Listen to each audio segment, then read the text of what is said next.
各位乡亲大家好，咱古早一句俗语讲，第一讲食粉分风啊。是，那第二讲呢，就种甘蔗互回社帮。第三讲呢，就是弄球来相帮。嘿，即摆现代人讲第四讲选举做运动啦。意思是讲吼，替候选人伫助选这个工作叫做运动啊。咱即马赶紧来请咱的开心辣妹，哎，讲咱的俗语。来，有嘴讲别人，无嘴讲家己。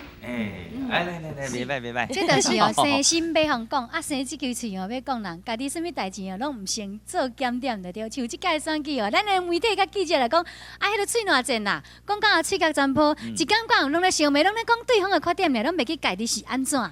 即种哦选举文化吼，袂堪你学落去诶。有影啊，这就亲像咱古早人伫咧讲的即句俗语，讲啊做吼，有喙讲别人，无喙讲家己啦。咱的选民哦，即马知识水准都足悬的，伊要选一个候选人，最主要要选看你这个候选人有法度替我做代志无？我若听你讲哦，你一讲讲毋敢来批评别人，我根本就毋知影选你了后，你会当替我做啥？所以讲即票我要当互你，我嘛爱考虑啊。因为后礼拜人吼特别选举啊，你要注意讲即个候选人所讲的话，吼啊甲伊的人格，吼伊的一举一动啊做一下参考吼。阿芳啊，来哦，俗语佫讲一遍。哦，今日俗语是有喙讲别人，无喙讲家己。对啊，今日去最主要即句俗语呢，特别奉劝咱所有候选人，对啊，喜爱有风度。